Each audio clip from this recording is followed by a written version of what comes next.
Hello বন্ধুরা, good morning. সবাই কেমন আছো? আশা করছি সবাই ভালো আছো, সুস্থ আছো। আমার এই ছোট্ট পরিবারের নতুন ব্লগে তোমাদেরকে অনেক অনেক স্বাগত আর ভালোবাসা।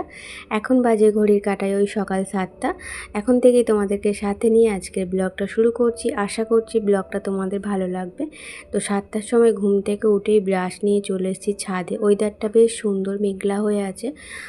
কালকে বৃষ্টি হয়েছিল, তো আমি আসার পর নাকি ওখানে বৃষ্টি হয়েছিল স্বরূপ। আমি তো কাল এসেছি, আজকে হচ্ছে শনিবার। তো শনিবার এসেছি, শনিবারে এখনও পর্যন্ত আকাশটা মেঘলাই হয়ে আছে। বেলার দিকে জানি না বৃষ্টি হবে কি। যাই হোক, মেঘলা ওয়েদার বলে তাই জন্য একটু ছাদে ঘোরাঘুরি করতে এলাম। আর এসে দেখছি যে পেয়ারা গাছে কত ফুল এসেছে, মানে ছোট ছোট কত পেয়ারাও ধরেছে। আর পুরো গাছ ভর্তি হয়ে গেছে, এত পরিমাণে পেয়ারা হয়েছে, গাছ ভর্তি হয়ে গেছে। তো দেখছিলাম পেয়ারা বড় আছে কি না। তো মাকে জিজ্ঞাসা করছিলাম কালকে যে একটু পেয়ারা থাকলে দুপুরবেলা বেশ নুন দিয়ে মাখিয়ে খেতে বেশ ভালো লাগে। তাই জন্যে আরও ছাদে উঠেছিলাম দেখার জন্য। মা বলেছিল যে নেই, তাও আমি একবার এলাম। তো তারপরে নিচে গিয়ে একটু বসেছিলাম। এদিকে দেখছি যে ঠাকুমা পুজো করছে। আর গ্রামের এদিকে তো মানে সকালে বাসি কাজ, আমাদের যেমন ঘরের মধ্যেই সমস্ত জল টল সব ঘরের মধ্যে, কিন্তু গ্রামের এইদিকে তো ঘরের মধ্যে সব ব্যবস্থা থাকে না, ঘাটে যেতে হয়। তো পুকুর থেকে সমস্ত বাসি কাজকর্ম করে আসতে হয়, এসে আর গোবর দিয়ে ন্যাতা দিয়ে এই যে পুজো দিতে হয়। তো প্রতিটা ঘরের সম্মুখে মানে সম্মুখে গোবর দিয়ে ন্যাতা দিয়ে তারপরে হচ্ছে ঘরের কাজকর্ম শুরু করতে হয়। তো এটা হচ্ছে আমাদের ঘরের আর কি এরকমই নিয়ম। তো জানি না কার ঘরে কীরকম নিয়ম, আমাদের এটাই। মা সকালে ঘুম থেকে উঠে চারিদিক ঝাড়ু লাগিয়ে বাসন মেজে কয়েক বালতি জল তুলে তারপরে ঘরের সম্মুখে ন্যাতা দিয়ে তারপরে আমাদেরকে ঘুম থেকে ডেকে চা করে। যাই হোক, চা খেয়ে আর শুধু চা খেলাম, মায়ের কাছে বিস্কুট ছিল না, তাই শুধু চা খেলাম। মা বলেছিল বিস্কুট আনার জন্য, আমি বললাম না থাক, আনতে হবে না। আর চা বিস্কুট খেয়ে একটুখানি রেস্ট নিয়ে আর চলেছি এখন টিফিন করতে। মা বললো কি টিফিন করবি? তো ভাইকে দিয়ে এই যে তেলে ভাজা আনালো মা। আর এই তেলে ভাজা দিয়ে এখন হচ্ছে পান্তা খাবো। তো মায়ের কাছে এলেই একটু পান্তা খাওয়া হয়, বাড়িতে তো সেইভাবে খাওয়া হয় না। মা এই যে সুন্দর করে চাটবাট করে দেয় না, পান্তা ভাতটা খেতে বেশ সুন্দর লাগে। তো মায়ের হাতের এই চাট মাখাটা বেশ ভালো লাগে খেতে আমার পান্তা ভাত দিয়ে। তো তাই জন্যে বাড়িতে যেমন আমাকে একা একা খেতে হয়, এখানে এলে কিন্তু সবার সঙ্গে একসঙ্গে বসে খেতে বেশ ভালো লাগে। একসঙ্গে খাওয়ার মজাটা আলাদা, একসঙ্গে থাকার মজা আলাদা। একা একা কতক্ষণ সময় কাটানো যায় বলো? ওই সময় কাটে ফোন দেখে, আর করে সময় কাটায়। যাই হোক, টিফিন খেয়ে এখন চলে এসেছি দুপুরে রান্নার তোড়জোড় করতে। আর আমি তো চচ্চড়ি খেতে খুব ভালোবাসি। তো মা যখন কাজ দিতে যায় তখন আমার জন্য চচ্চড়ি করে নিয়ে যায়। আর এখন এসেছি বলে চচ্চড়ি মানে বাজার করেছে। বাজার বলতে এখানে হচ্ছে টাটকা জিনিস পাওয়া যায়। আমাদের ওখানে যেমন বাসি জিনিস খুব একটা ভালো হয় না, তো এখানে সমস্ত সবজি টাটকা। তো মা এই গাছ পেড়ে আনলো, মানে কুমড়ো ডাঁটা এইসবে পেড়ে আনলো, কাদের ওখান থেকে হয়েছিল তো কিনে এনেছে, নিজে পেড়ে এনেছে আর কি। তো ওই কুমড়ো ডাঁটা কেটে আর মাকে একটু মিক্সিতে মশলা করে দিচ্ছিলাম। মিক্সিটা তো কালকে এনেছি তোমাদের বললাম। তো এই মিক্সিতেই আজকে মশলাটা করলাম। তো দেখলাম আর কি মিক্সিটা কীরকম সারিয়েছে। তো কালকে বাড়িতে এসে মাকে বলেছিলাম যে এঁচোড়ের তরকারি খেতে আমার খুব ভালো লাগে, তাই বাপি সেটা শুনে সকালবেলায় কাদের গাছ থেকে একটা গোটা বড় এঁচোড় কেটে এনেছে, মানে কাঁঠাল। তো সেটাই বাপি ছাড়িয়ে রান্না করতে বসেছে। আর বাপির হাতের রান্না তো কোনো জবাবই নেই, দারুণ রান্না করে। যেহেতু আমার বাপি রান্না করতে যায় তাই জন্য রান্নাটা ভালোই করে। আর এই জন্যে মিক্সিতে মশলাটা আদা রসুন তারপরে টমেটো এগুলো পেস্ট করলাম। আর দেখো এখানে না ঠাকুর নিয়ে যাচ্ছিলো, তো তোমাদের সঙ্গে শেয়ার করবো বলে ফোনের মানে ক্যামেরা খুলতে খুলতে ঠাকুরটা চলে গেল। তারা মা নিয়ে যাচ্ছিলো, দারুণ করেছে ঠাকুরটা, তাই তোমাদের সঙ্গে একটু শেয়ার করবো বলে বেরিয়েছিলাম। আর এদিকে এই তো হচ্ছে আমাদের পাশের বাড়ির একটা বাচ্চা, তো এখানেই থাকে, আমাদের বাড়িতেই থাকে সব সময়, খেলাধুলা করে আমাদের আর কি কুট্টুর সঙ্গে খেলাধুলা করে। তো ওরই একটু ভিডিও তোমাদের সঙ্গে শেয়ার করলাম। আর ওদিকে মা বাপি দুজনে মিলে রান্না করছে। আসলে মা জোগাড় দিচ্ছে আর বাপি রান্না করছে। আর আমার তো এদিকে এলে মানে বাপের বাড়ি এলে সেরকমভাবে কোনো কাজকর্মই থাকে না, ওই টুকিটাকি একটু আধটু কাজকর্ম করি, খুব একটা কাজকর্ম করি না। আর এবারে বলতে গেলে একদমই কাজকর্ম কিছু করিনি, তাই তোমাদের সঙ্গে ঠিকভাবে শেয়ারও করতে পারি না। আর তাই জন্যে আজকের ব্লগটা দুদিনের ব্লগ একসঙ্গে দিয়েছি। এখন অনেকটা বেলা হয়ে গেছে, প্রায় ওই 1টার মতো বাজে, রান্নাবান্না সব হয়ে গেছে। আর এখন এই যে চান করে এলাম পুকুর থেকে, চান করে এসে আর এই যে ছাদে সব মিলে দিচ্ছে। ছাদে না দিলে আজকে তো রোদ্দুর সেইভাবে বেরোয়নি, আর শুকনো হবে না, শুকনো না হলে কালকে পরতে পারবো না। গরমকালে যদিও বা রোদ্দুরের প্রয়োজন পড়ে না, হাওয়াতেই সবটা শুকিয়ে যায়। আর নিচে কী হয়েছে বলো তো, নিচে একটা মাত্র দড়ি টাঙানো আছে, কিন্তু ওই জায়গাটায় রান্না হয়। আর রান্না হলে যেহেতু কাঠের জালে রান্না বান্না, তো ধোঁয়া হয়, ধোঁয়াতে না জামা কাপড় কেমন ধোঁয়া গন্ধ হয়ে যায়, তাই জন্যে আর কি ওপরেই মিলতে আসতে হয়। আর এখন তো সবটাই কাঠের জালে রান্না হয়, কারণ মায়ের গ্যাস শেষ হয়ে গেছে প্রায় 3 সপ্তাহ হয়ে গেল। টাকার অভাবে গ্যাসটা তুলতে পারেনি, তাই চাটাও দিনে 3বার 4বার চা হয়। তো কাঠের জালেতেই চাটা করে, কড়াই করে, খুব অসুবিধা হয় চা করতে। আর মায়েদের যেহেতু একটু ঘন ঘনই চা হয়, একটু গ্যাস হলে সুবিধা হয়, ঝপ করে চাটা হয়ে যায়।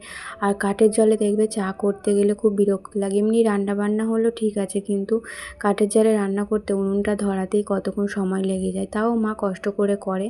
যাই হোক, এখন চান করে এই যে চুলটা একটু আঁচড়ে নিলাম, আর মা ওদিক হচ্ছে চান করতে গেছে। মা খেতে দেরি হবে মায়ের। আর আমি এখানে এলে না, মা যতক্ষণ না খায় আমি ততক্ষণ অপেক্ষা করি মায়ের জন্যে।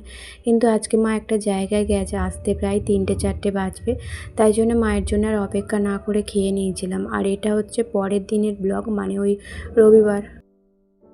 এই একটু আগে বাড়িতে এলাম, বাড়িতে এসে দেখছি যে ঘরের অবস্থা খুব খারাপ। 2 দিন বাড়ি ছিলাম না, শুক্রবার গিয়েছিলাম, সকালে ঘরের কাজকর্ম ঘর ক্লিন করেই গিয়েছিলাম। আর শুধু শনিবারটা ঘর দালান ঝাড়া হয়নি, পরিষ্কার করা হয়নি, তাতেই ঘরের অবস্থা এই হয়ে গেছে। তো ছেলেরা তো আর কতটুকু করবো বলো, হাজব্যান্ড কাজের মাঝে ঘরে এসে ঘরটা কোনো রকমে মুছে আর পুজো করেছিল। আর দালান টালান কিছু ঝাড়ু দেয়নি, পরিষ্কার করেনি। তো এসে যেন ঘরের মেঝেতে পা রাখতে পারছিলাম না, এত নোংরা হয়েছিল। তো এসেই একদম কাজ আরম্ভ করে দিচ্ছি। আর আজকে ভাবছি রান্না বান্না কিছু করব না, কারণ ঘরের অনেক কাজকর্ম আছে। তো ঘর এসে দেখছি এরকম অবস্থা, তো সেগুলো না যতক্ষণ গোছাতে পারছি ততক্ষণ শান্তি নেই। তো মেয়েকে এসে আগে একটু ম্যাগি করে দিলাম, ম্যাগি খেয়ে আর ও একটু পড়তে বসেছে। তো আঁকা নিয়ে বসেছিল, আমি বললাম যে একটু পড়তে বস, কালকে পরীক্ষা আছে। 2 দিন পড়তে বসিনি, তাই জন্য পড়তে বসেছে। আর আমি এদিকে ঘরে কাজকর্ম করছি, হাজব্যান্ড চলে আসবে একটু পরে। তো ও এলে আবার কি রান্না হবে বলো তো। তো আজকে রান্না বললাম তো সিম্পল রান্না করব, ও এলে হয়তো রান্নার কথা বলবে, তো আমি বলবো আলু ভাতে ভাত করব, কারণ আজকে আর সময় হবে না। এখন বাজে ঘড়ির কাঁটায় ওই 10:30টার মতো বাজে, এখনও ঘরের কাজকর্ম কিচ্ছু সারা হয়নি। তো এক এক করে সারতে সারতে আমার 12টা 12:30 বাজবে। তারপর আর কি রান্না বান্না করব বলো, গরমে আর ভালো লাগছে না। এক তো এসেছি রোদ্দুরের মধ্যে, আর আজকে না প্রচণ্ড পরিমাণে গরম পড়েছে। সকালের দিকটা একটু হালকা মেঘলা ছিল, বেলার দিকে এত পরিমাণে গরম উঠেছিল, রান্নাঘরে যাওয়া যাচ্ছে না। শুধু আলু সেদ্ধ ভাত করতে গিয়েও আমি পুরো ঘেমে একদম চান করে গেছি, একদম ভালো লাগছে না। আর ভাগ্যিস আজকে রান্নাবান্না সেরকম কিছু করতে বলেনি, হাজব্যান্ড নিজেই বলল যে আলু সেদ্ধ ভাত করো, যা হবে রাত্রিরে দেখা যাবে, রাত্রিরে কিছু একটা রান্না করে নেবে। আমি বললাম ঠিক আছে, এবেলার মতো তো আমি রেস্ট পাবো, মানে ঘরের কাজকর্ম করার পর একটু তো রেস্ট পাবো। কোথাও গেলে না আমার সকালে বাড়ি আসতে একদম ভালো লাগে না, কারণ এই যে সকালে এসে রান্নাবান্নার একটা ঝামেলা থাকে। মা বলেছিল বিকালে আসার কথা, আমি সকালে এলাম, কারণ মেয়ের মানে আঁকা আছে। শনিবার তো আঁকতে যাই, শনিবার যেহেতু ওখানে ছিল, তাই আজকে দুপুর 3টে থেকে আঁকাবে। তো মাসে 4টে আঁকায়, তো 4টের মধ্যে যদি 2-3টে ছুটি করে ফেলে তাহলে আর কি শিখলো বলো। তো এই আঁকতে যাবে বলেই আরও সকালবেলায় চলে এলাম। মা অনেক করে বলছিল যে বিকালে খাওয়া দাওয়া করে বেরোবি। আর আমার হাজব্যান্ডও এদিকে বারবার ফোন করছে সকালে আসার জন্য, খাবার সমস্যা হচ্ছে। দেখো, ঘরে নুন সেদ্ধ আলু মানে নুন দিয়ে আলু সেদ্ধ ভাত খেলেও শান্তি, হোটেলেও একদম খাবার পছন্দ করে না। হোটেলে খাবার পছন্দ করে, বড় বড় হোটেলের ওই বিরিয়ানি রাইস এইসব পছন্দ করে, কিন্তু ওই মানে দুপুরের যে এমনি সিম্পল খাওয়া দাওয়া, ঘরোয়া খাওয়া দাওয়া, এইসব খাবার একদম হোটেলেও খেতে চায় না, কারণ তেল মশলা ঝাল একটু বেশিই থাকে হোটেলে। আর এক এক দিন মাসে একটা মানে মাসে এক এক দিন ঠিক আছে, কিন্তু পরপর 2-3 দিন হোটেলের খাবার খেলে ওরও শরীরটা খারাপ করে যাবে, তাই জন্য আরও ভাবনা চিন্তা করে চলে এলাম। ঘর দালানটা ঝাড়ু দিয়ে মুছে নিয়েছি, তো মোছাটা তোমাদের সঙ্গে শেয়ার করলাম না, শেয়ার করতে গেলে আমার অনেকটা কাজে লেট হয়ে যাবে। তো টেবিলের অবস্থাটাও খুব খারাপ ছিল, টেবিলটাও এখন গোছাচ্ছি। এখন কটা বাজে বলো তো, ঘর দালান মুছে নিয়েছি তো তোমাদের বললাম, এখন দুপুর গড়িয়ে গেছে, এখন ওই 1:30টার মতো বাজে। আমাদের কিন্তু খাওয়া দাওয়া হয়ে গেছে, চান টান করে পুজো করে আলু সেদ্ধ ডিম সেদ্ধ ডাল সেদ্ধ বসিয়েছিলাম। তো গরম গরম হতেই খেয়ে নিলাম, কারণ সকালে কেউ টিফিন করিনি, শুধুমাত্র মেয়ে করেছিল, তাই জন্য খাওয়া দাওয়া করে আর টেবিলটা গুছিয়ে নিলাম।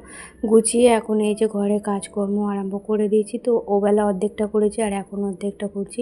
সকালে অনেক কাচাকুচি করেছিলাম, সেগুলোই এখন তুলে ভাঁজ করে গুছিয়ে রাখবো। নইলে কী হবে বলো তো, এখন যখনের কাজ তখন না করলে, ফেলে রাখলে এই কাজটার পরে করতে ভালো লাগবে না। আর জবা গাছটা দেখেছো তো কত সুন্দর, মানে ছোট ছোট কচি কচি পাতা ধরেছে, গাছ একদম ভর্তি হয়ে গেছে। কদিন আগে পর্যন্ত জবা গাছে একটাও পাতা ছিল না, সব পাতা ঝরে গিয়েছিলো। আর এখন দেখো সারাদিন মেঘলা মেঘলা করে করে এত গরম দিয়েছে, এখন দেখো হালকা হালকা রোদ্দুর বেরোচ্ছে। মেয়েকে আঁকতে দিয়ে এলাম, দিয়ে এসে আর এই যে বাসনগুলো এখন মেজে নিয়েছি। রোদ্দুর তো খুব একটা নেই, আর হাজব্যান্ড শুয়ে আছে, ওর শরীরটা বলছে ভালো না, রোদ্দুরে কষ্ট হচ্ছে গরমের মধ্যে, তাই জন্য ও শুয়ে আছে। তো হাজব্যান্ডই দিতে যায় আঁকতে গেলে, শনিবার যেদিন আঁকতে যায় হাজব্যান্ডই দিয়ে আসে। ও আজকেও বলেছিল দিয়ে আসবে, কিন্তু ওর যেহেতু শরীরটা ভালো নয় তাই আমি দিয়ে এলাম, হয়তো নিয়ে চলে আসবে আসার সময়, কাজ থেকে যখন আসবে তখন হয়তো নিয়ে চলে আসবে। আর এই বাসনগুলো দুপুরের বাসনগুলো যেগুলো ছিল সেগুলো তো সব রেখে দিয়েছিলাম খাওয়া দাওয়া করার পর। আর এখন যেই মাজতে এসেছি দেখছি সব শুকনো হয়ে গেছে বাসনগুলো, জল দেওয়া ছিল তাও দেখছি শুকনো হয়ে গেছে। আসলে রোদ্দুরটা এখানটা খুব লাগে তো দুপুরের টাইমটায়, তাই জন্য বাসনগুলো একদম মরমরে হয়ে গেছে, তাই চেপে চেপে ভালো করে ঘষে ঘষে মাজতে হচ্ছে। উঠছে না অনেকক্ষণ থেকে, বাসনগুলো মাজতে অনেকটা সময় চলে গেল আমার। তো চলো এখন মাজা হয়ে গেছে। আর বাসনগুলো না মাজার পর এরকম আবার কাপড় দিয়ে একটু না ঘষে দিলে কী হয় বলো তো, একদম সাদা সাদা বাজে একটা দাগ হয়ে যায় সাবানের। তাই জন্য বাসন মাজার পরও আমি কাপড় দিয়ে আরেকবার এরকমভাবে বাসনটা ভালো করে মেজে ধুয়ে নিই, তারপরে আবার ভালো জলে ধুই। তো এটা হচ্ছে আমার একটা কী বলবো অভ্যাস, এরকমভাবে না ধুলে মনে হয় যেন বাসন নোংরা আছে, মানে বাসনে নোংরা লেগে আছে। ডাইরেক্ট মেজে আর ধুই না, একবার মানে কাপড় দিয়ে একবার বুলিয়ে নিয়ে তারপরে ধুতে হয়। তখন মা আরে এলে না আমি বারবার বলি যে মা কাপড় বুলিয়ে ধোবে, নইলে সাদা হয়ে যাবে, বাসন নোংরা হয়ে থাকবে। বাসনপত্র তাড়াতাড়ি মেজে নিয়ে ঘরের কাজকর্ম সব সেরে নেবো, বিকালে একটু বেরোবো বলতে আমরা তো ঘুরতে খুব একটা বেরোই না বলতে একদমই বার হই না ঘর থেকে, সারাদিন ঘরের মধ্যেই বন্দি হয়ে থাকি। তো হাজব্যান্ড যখন কালকে মায়ের ওখানে ছিলাম, হাজব্যান্ড বলেছিল যে রবিবার বিকালবেলা মানে সকালে বাড়ি চলে আসবে, বিকালবেলা তোমাকে একটা জায়গায় চা খেতে নিয়ে যাব। আর আমাদের তো এমনিতেও বিকালবেলা চা খাওয়া হয়, তো আমি ভাবলাম তাহলে ভালোই হলো, এমনিতেও কোথাও ঘুরতে নিয়ে যেতে চায় না, আর গরমে তো একদমই বেরোবে না, শীতকালে যায় না, আর গরমে কি বেরোবে বলো। তো নিজের ইচ্ছায় যখন বলেছে তাহলে যাওয়া যাক। আর মেয়েও অনেক আশা করে আছে, আসলে ও তো মানে ছোট না, একটু মাঝে সাঝে না ঘুরতে বেরোলে ওরও মনটা ঠিক হয় না, ঘরের মধ্যে সব সময় ভালো লাগে না, তাই ও খুব আনন্দ করছে। তো ও যেহেতু চা খায় না তাও ঘুরতে যাবে, সেই একটা আনন্দ। তো এই জামা প্যান্টগুলো সব তুলে এনেছিলাম বাসন মাজার পর, এখন এই যে ভাঁজ করে গুছিয়ে আর নতুনগুলো আলমারিতে তুলে দেবো, আর পুরনোগুলো যেখানে থাকে সেখানে রেখে দেবো। তো হাজব্যান্ড বলেছিল যে যখন আনতে যাবে মেয়েকে, যখন আর কি আনতে যাবে, তো তখন যেই জামা পরে থাকবে ওই জামা পরেই চলে যাবে। আমি বললাম না, ও যেখানে যায় না কেন তো ওই পরা জামা পরে তো আর যাওয়া যায় না, যেহেতু তোমার সঙ্গে ঘুরতে বেরোচ্ছি তো একটু ভালো করে না সেজে গুজে গেলে হয়। সেজে গুজে বলতে একটু নতুন জামা পরেছিলাম আর জাস্ট একটু টিপ পরেছিলাম, টিপ না মানে ওই সিঁদুরটা পরেছিলাম, আর একটু চোখে কাজল দিয়েছিলাম। কোথাও গেলে তো চোখে কাজল আমাকে দিতেই হয়, কারণ কাজল দিতে আমি খুব ভালোবাসি। তো সিম্পলের ওপর দিয়ে এই সাজটাই আমার পছন্দ, একটু হালকা কাজল আর হালকা একটু লিপস্টিক, এই হচ্ছে আমার সাজগোজ। আর বিয়ে বাড়ি আরে হলে তখন একটু মেকআপ করি, এমনি সময় কিন্তু আমি মেকআপ খুব একটা করি না, আমার ভালো লাগে না, সেই মুখটা সাদা হয়ে থাকে আর গলাটা কালো হয়ে থাকে, আমার একদম ভালো লাগে না, তাই সিম্পলের ওপর সাজগোজ আমার বেশি পছন্দ। বিয়েবাড়ি এলে তখন আর কি মেকআপ না করলে নয়, তখন একটু আধটু মেকআপ করি, কারণ রাত্রিবেলা অতটা মেকআপটা বোঝা যায় না, দিনের বেলা যতটা বোঝা যায় মুখে, রাত্রিরে কিন্তু অতটা বোঝা যায় না, তাই জন্য রাত্রিরে কোনো অনুষ্ঠান হলে মেকআপ মাঝে মধ্যে করি। তো যাই হোক নতুন জামা প্যান্টগুলো তুলে দিলাম, এখন এই যে পুরোনো জামা প্যান্টগুলো মানে এখানে গুছিয়ে রাখছি, আর কাচাকুচি খুব একটা জড়ো হয়নি, আর যেগুলো জড়ো হয়েছিল মানে মায়ের ওখানে পরে গিয়েছিলাম আর নিয়ে গিয়েছিলাম সেগুলো তো আজকে কেচে দিলাম আর কি সকালের দিকে। আর এখন দেখো এই যে মেয়ে এঁকে চলে এসেছে, এখন যাচ্ছি সবাই মিলে চা খেতে। তো মেয়ে চা খায় না, তো বেরিয়ে বলছে যে ও চা খাবে, তো চলো চাটা খাওয়া যাক। চা খেয়ে আর এখন আমরা যাচ্ছি আমাদের ভাই রোডের দিকে। তো ওখানে আর কি মেয়েকে বার্গার খাওয়াবে বলে আর কি বলছিল, মেয়ে বলছে যে বার্গার খাবো, তাই যাচ্ছিলাম দেখছিলাম কোন দোকানে বার্গার পাওয়া যায়। তো শেষমেশ বাজার ঘুরে আবার আমরা হাই রোডে এসেছি। তো হাই রোডে এখান দিয়ে আর কি আমাকে গাড়ি ধরতে হয়, মানে এই ব্রিজের নিচ দিয়েই গাড়ি ধরতে হয়, আর ওপর থেকে নিচটা দেখতে বেশ সুন্দর লাগছে, তাই তোমাদের সঙ্গে একটু শেয়ার করলাম। ভেবেছিলাম হয়তো চা খেয়ে বাড়ি চলে আসবো, কিন্তু চলো বাজারটাই আমাদের অনেক ঘোরা হয়ে গেছে এদিক সেদিক করে। তো মেয়ের বার্গার খুঁজতে গিয়ে অনেকটা ঘোরা হয়ে গেছে। তারপরে একটু ব্রিজের ওপরে দাঁড়িয়েছিলাম। তো বন্ধুরা চলো আজকের ব্লগটা তোমাদের কেমন লাগলো জানিও। ভালো লাগলে লাইক কমেন্ট শেয়ার করো, আর বেশি ভালো লাগলে চ্যানেলটি সাবস্ক্রাইব করে আমার পাশে থেকো। চলো দেখা হবে নেক্সট ভিডিওতে। টাটা।